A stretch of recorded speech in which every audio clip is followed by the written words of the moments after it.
Thank you very much. We have some very exciting news today. We have numerous fronts are being covered. Before we do that, will give me certain proclamations. We'll sign them, and you'll hear a little bit about them. Will, please? Yes, sir.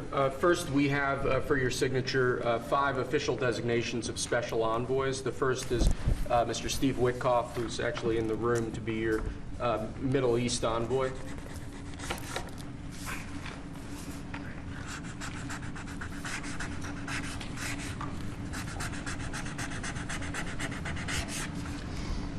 Where is Steve?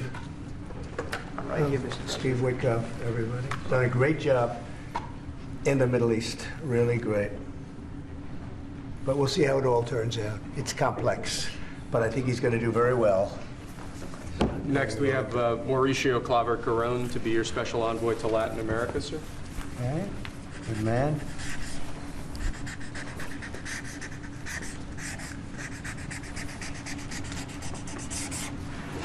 Okay. Thank you, sir. Next, we have retired General Keith Kellogg to be your special envoy on Russia-Ukraine issues. We've made a lot of progress on Russia, Ukraine. We'll see what happens, but a lot of progress has been made. We're going to stop that ridiculous war.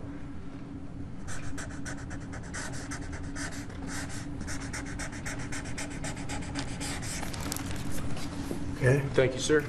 Next, we have designation of Rick Grinnell, to be your envoy for special missions. I sent him to California to turn on the water. We turned it on. It was not easy because we had to go through a lot of environmentalists that are causing a lot of problems, and we have billions of gallons of water. It was on 3 days ago. You probably saw. It should have gotten a lot of press, but it didn't get much. All we're doing is giving Los Angeles and the entire state of California virtually unlimited water, which they could have done 5 years ago, which I told them they should do, but the environmentalists stopped them. And we opened it, and we did it regardless of the state. And now the state seems to be very happy. I spoke with Gavin Newsom, and he's very happy. I almost called him by the other name, didn't I? My little nickname for him. But I think they're all happy. They have a lot of water in California. Too bad we didn't have it about 2 months ago, right? Mr. President, Rick Grinnell had a big... That was a big move. We have, I don't know if you saw the pictures that were released of the water pouring down from the Pacific Northwest and Canada and lots of other places. And it's a pretty amazing sight. Mr. President, Rick Grinnell had a big Friday trip as well. He had a very big Friday trip, you're right. We'll talk about that. He's a good man, Rick. Lastly, sir, we have a designation of Mark Burnett as your special envoy to the United Kingdom. You know who Mark Burnett is? Survivor. He should be good. He's certainly done a great job. A friend of mine and very talented guy. We have very talented people working for us. I'll hold that one up because Mark gets so much television. We'll hold it up, right? He'll be thrilled to see it. He's going to do a good job. Thank you, sir. Next, your administration has smashed records for appointing large numbers of highly qualified, capable people at all levels of the federal government. These are 28 sub-cabinet level officials being appointed to a number of different departments and agencies. Some of them are quite important positions like departmental general counsels, but these are people who have been pre-vetted and have received your approval previously. Very good.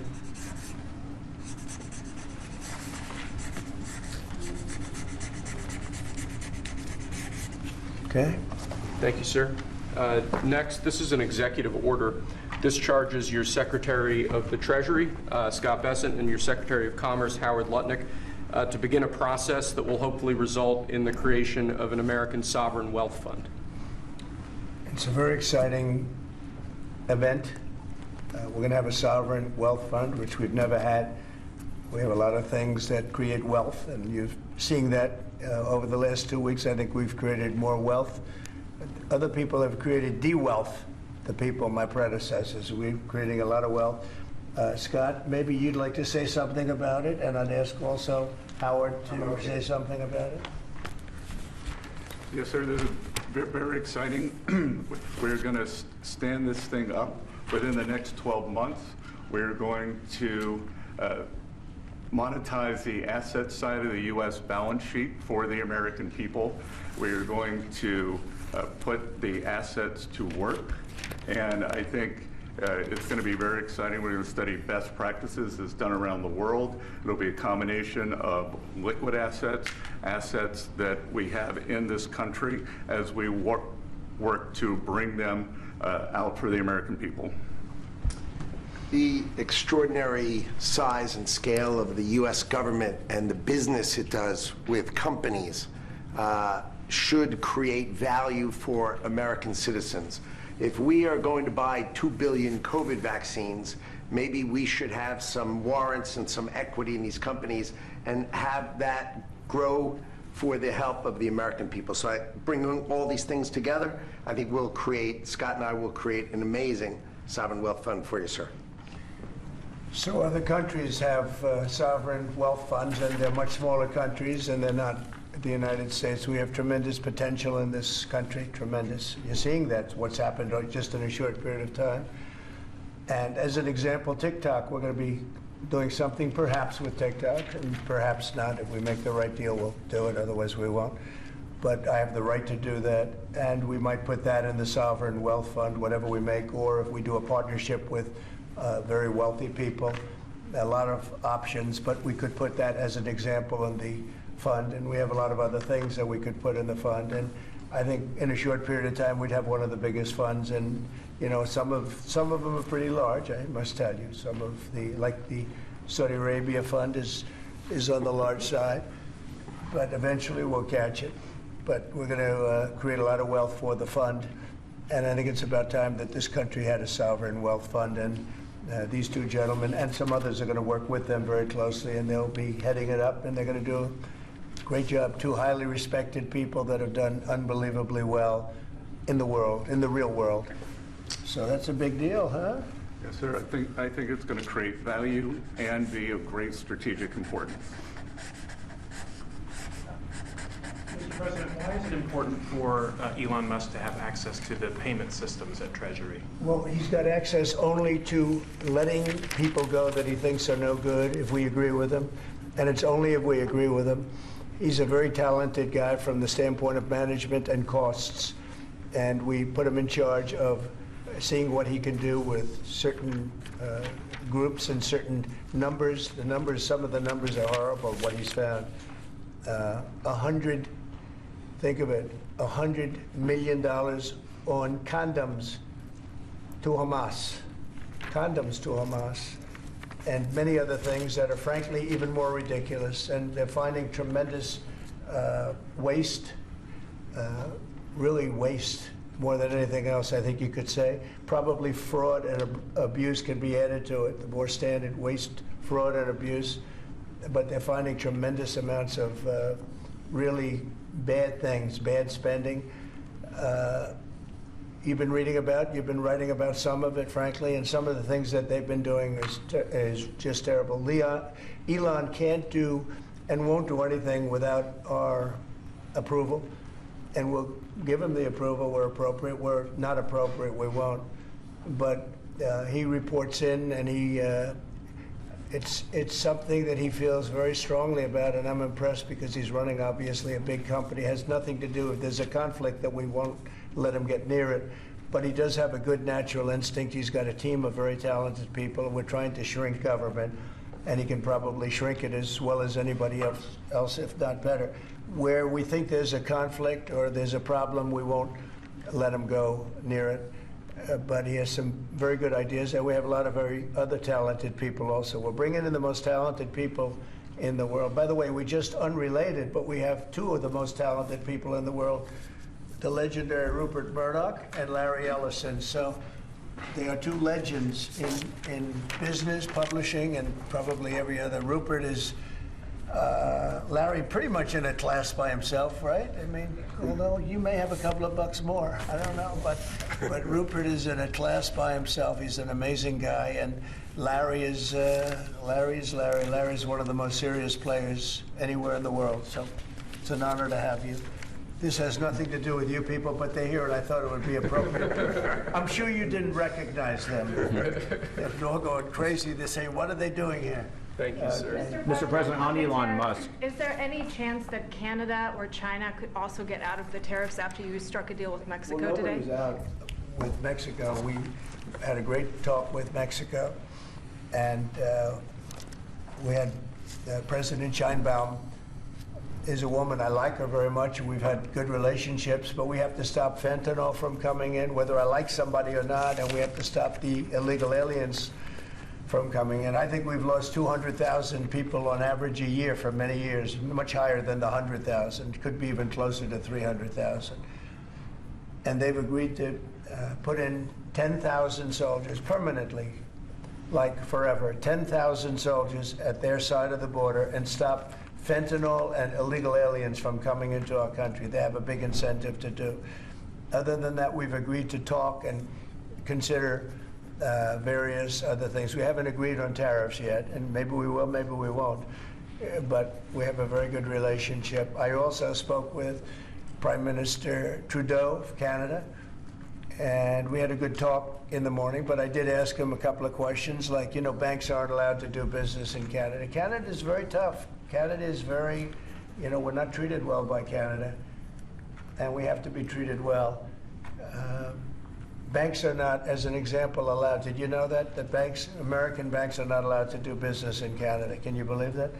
And that's one of many things that we talked about, and I think we'll win most of the subjects. But for some reason, a lot of things have been very unfair with Canada. I noticed that in the first term. You deal with people, and after a while you begin to realize, like you learn that Larry Ellison's very tough to do business with, okay? He's a very tough guy. I mean, I'm sure you're shocked to hear that. But Canada is very tough. They're very, very tough to do business with, and we can't let them take advantage of the U.S. They don't take our agricultural product for the most part. They don't take our cars. They make cars, but they basically don't take our cars. And, you know, we don't need, and look, I think we're going to have another good conversation today. We're actually speaking at 3 o'clock again. But we don't need them to make our cars. We don't need them to give us lumber. We don't need them for agricultural products because we have all the agriculture we need.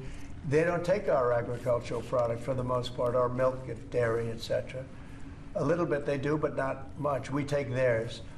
And as far as cars are concerned, they took in a big percentage, almost 19% of the market. And, you know, I wouldn't mind making our cars in the United States, so we have a problem there. I'd like to make our cars in the U.S. We don't need Canada to make our cars. With that being said, we're going to have another call at 3 o'clock. We had a call this morning. It was a pretty good call, I'd say. So the call with Mexico went very well in the sense that they're very strong now on the border. They're going to put soldiers there. So, actually, they're their best military soldiers, and they're going to be at the border, 10,000. That's a lot of soldiers, and they want to protect it also. You know, they don't want people running through Mexico, coming through Mexico to come into our country. So they're going to do that, and then we're going to talk about other things over the next, and we're going to have over the next 30 days. We're going to have Scott, Howard, and Marco Rubio, Secretary of State, lead the delegation, and we're going to have a big negotiation with Mexico. I'll be involved too, and President Sheinbaum will be involved to see whether or not we can work something out on the tariffs. What about China? On fentanyl in China? China will be speaking to China probably over the next 24 hours. On fentanyl in China, President Trump. We don't want fentanyl coming into our country.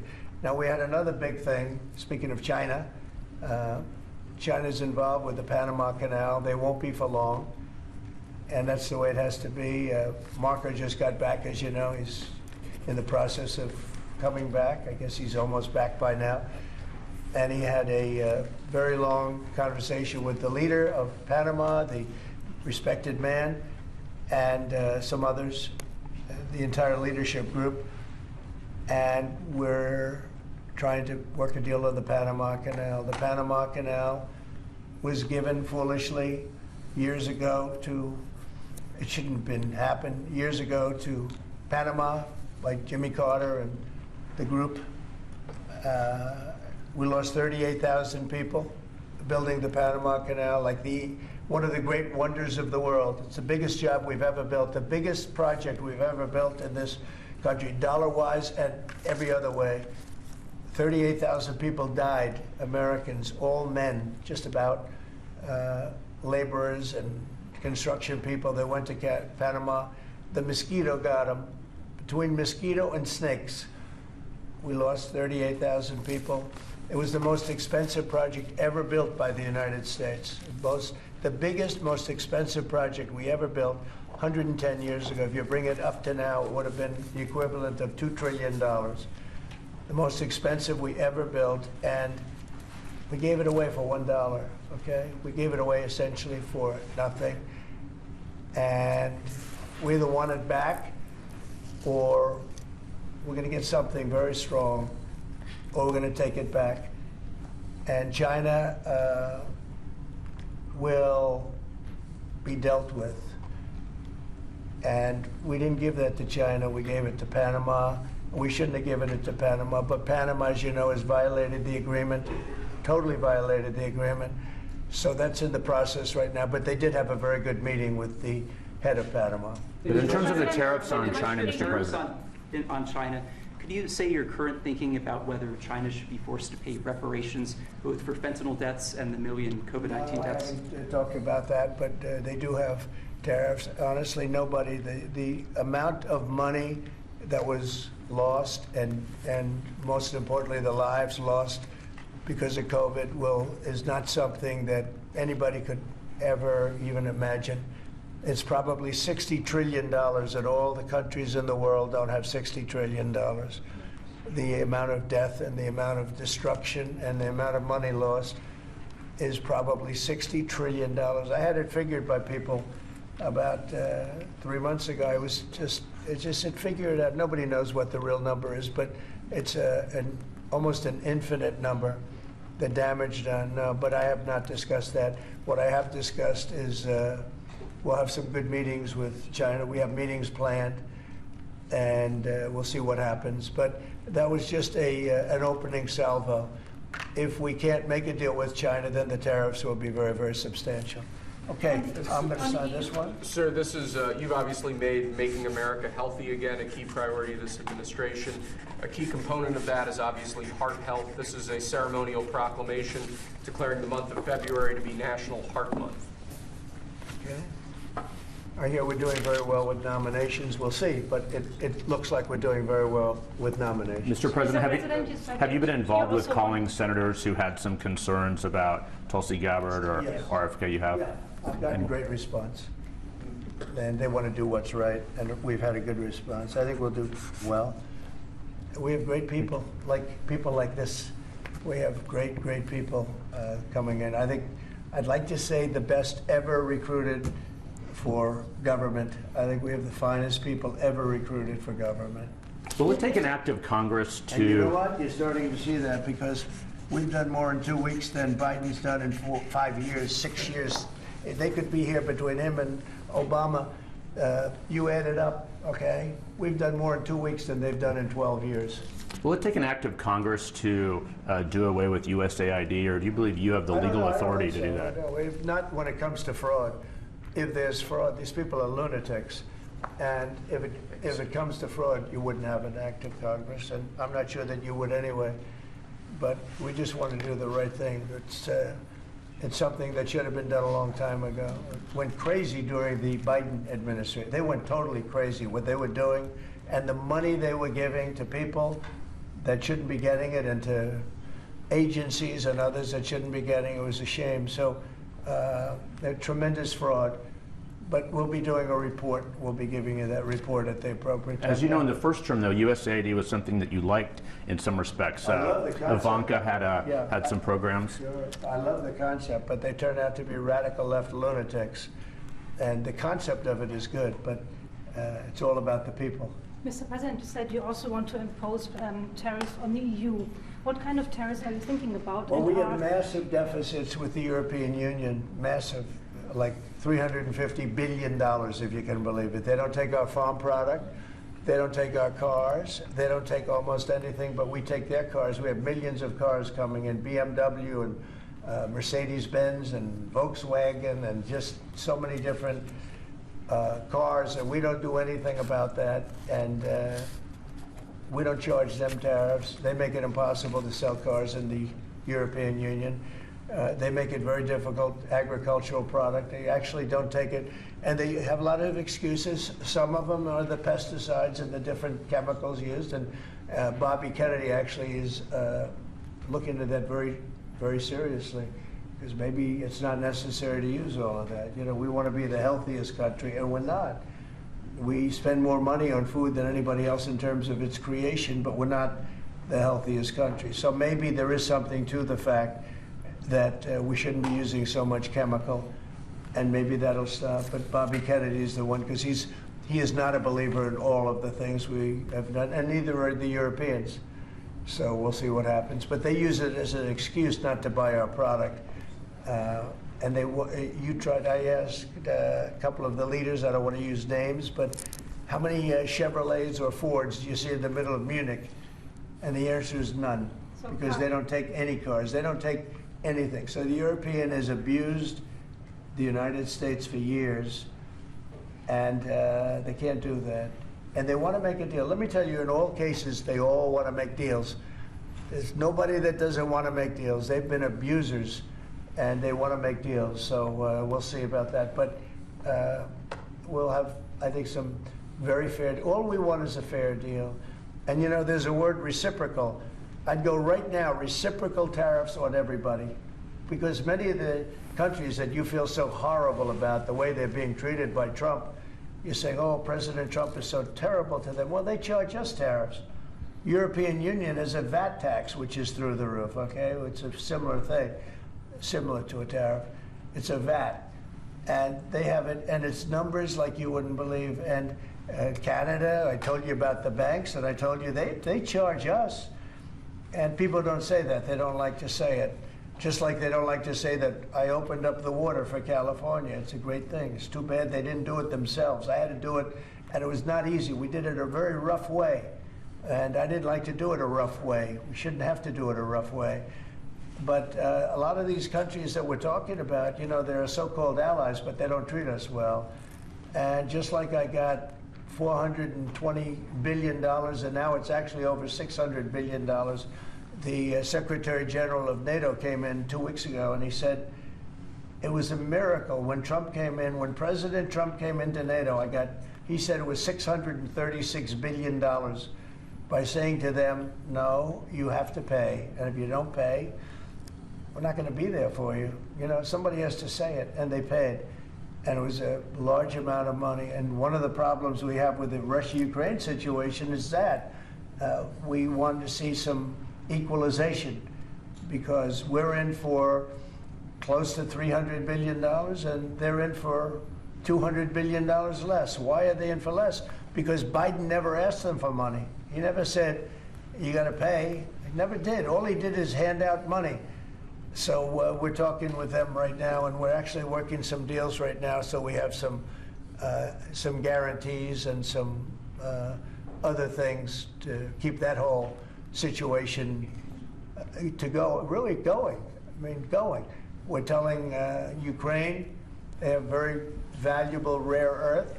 We want what we put up to go in terms of a guarantee. We want a guarantee. We're handing them money hand over fist. We're giving them equipment. European is not keeping up with us. They should equalize. Look, we have an ocean in between. They don't. It's more important for them than it is for us. But they're way below us in terms of money. And they should be paying at least equal. They should really be paying much more than us. But let's say equal to us. And they're billions and billions of dollars below. So we're looking to do a deal with Ukraine where they're going to secure what we're giving them with their rare earth and other things.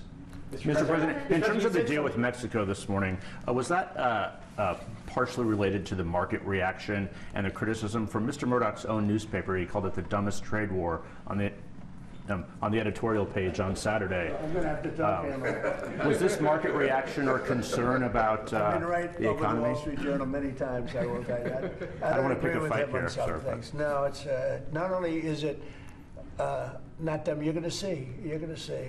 Every single one of those countries is dying to make a deal. You know why? Because they're ripping us off really badly. And the United States is tired of just being ripped off. And that's why we have $36 trillion in debt. We have it for a reason, because we make bad deals with everybody. And we don't allow that anymore. So the Wall Street Journal is wrong, because very simply, every single country that you're writing about right now is dying to make a deal, because the deals they have right now are so good, and so good for them, and so profitable for them. You didn't know that Canada didn't allow our banks. You didn't know all of these different things. And I think in the end, you're going to see that either very, very substantial tariffs are going to be paid by them, or they're going to make some kind of a deal. So did you blink this morning, or did Mexican President Sheinbaum blink? Did you blink this morning, or did your counterpart? No, she's a wonderful woman, but she did agree to 10,000 soldiers on the border. I would say that's a lot. Would you say that's pretty good? 10,000 soldiers on the border? Sir, And the 10,000 soldiers are going to keep illegal aliens out, and they're going to keep them out, seriously out, and otherwise they're going to have a big penalty. Mexico is going to be penalized. They're not going to come through Mexico anymore, and they're not going to let the fentanyl come in from China. And China hopefully is going to stop sending us fentanyl. And if they're not, the tariffs are going to go substantially higher. Sir, just to clarify, when you said about Ukraine earlier, the rare earths, is that something you want them to give the rare earths to the United States? Yeah. Okay. I want to have security of rare earth. We're putting in hundreds of billions of dollars. They have great rare earth, and I want security of the rare earth. And they're willing to do it. Sir, you mentioned earlier that Elon On Musk... Canada, when you talk to Justin Trudeau again, is there anything he can give you at 3 p.m. when you talk again to also secure a pause, like you said, with Mexico? We have big deficits with Canada, like we do with all countries. I mean, I look at some of the deals made, I say, who the hell made these deals are so bad? But with Canada, I have a talk with him that you maybe know or maybe not. We're going to meet again or talk again at 3 o'clock, right after my next meeting, and we'll see what happens. I can't tell you what's going to happen. You mentioned that he could agree to change your mind on the Well, tariffs? we can always, look, what I'd like to see, Canada become our 51st state. We give them protection, military protection. We don't need them to build our cars. I'd rather see Detroit or South Carolina or any one of our, Tennessee, any one of our states build the cars. They could do it very easily. We don't need them for the cars. We don't need them for lumber. We don't need them for anything. We don't need them for energy. We have more energy than they do. We don't need them for energy. So I say, why are we doing this? Why are we willing to lose between $100 billion and $200 billion a year? We don't need them. As a state, it's different. As a state, it's much different. And there are no tariffs. So I'd love to see that, but some people say that would be a long shot. If people wanted to play the game right, it would be 100% certain that they'd become a state. But a lot of people don't like to play the game because they don't have a threshold of pain. And there would be some pain, but not a lot. The pain would be really there. So we're going to meet again by phone at 3 o'clock, and we'll let you know. On Israel, President Trump, you're prepared to meet with Benjamin Netanyahu. Coming in tomorrow. Yes, you've mentioned in the past you're concerned about Israel being too small geographically. Would you support annexation of parts of the West Bank by Israel? Well, I'm not going to talk about that. It certainly is a small, it's a small country in terms of land. See this pen, this wonderful pen? My desk is the Middle East. And this pen, the top of the pen, that's Israel. That's not good, right? You know, that's a pretty big difference. I use that as an analogy. It's pretty accurate, actually. It's a pretty small piece of land. And it's amazing that they've been able to do what they've been able to do when you think about it. There's a lot of good, smart brain power, but it is a very small piece of land, no question about it. Mr. President, you said earlier that Elon Musk is doing everything with your say-so. So is there everything that he has done thus far, going to all the agencies, shutting off access, getting access to federal payments, that all has you're okay with all of that? For the most part, yeah. If there was something that didn't have my okay, I'd let you know about it really fast. And you said there's some areas where you wouldn't let him work because he has conflicts of interest. If there was a no, I haven't seen that. and he would know not to do it. So we haven't had that yet. But if there was a conflict, we would let him work it out. Earlier you said with regard to Panama that they were going to make a deal, or the U.S. was going to take it. How long do they have to make that sort of deal, and are you still leaving on the table military action? We're going to meet with Panama on Friday at about 3:30 in the afternoon by phone, and maybe there'll be some representatives at, here or there. But we're going to be talking to Panama on Friday, essentially. And they've agreed to certain things, but I'm not happy with it. On the Middle East, Mr. President, if I may, do you still have doubts that the ceasefire will hold? On what? On the Middle East, do you think the ceasefire will I hold? have no assurances that it'll hold. I mean, I've seen people brutalized.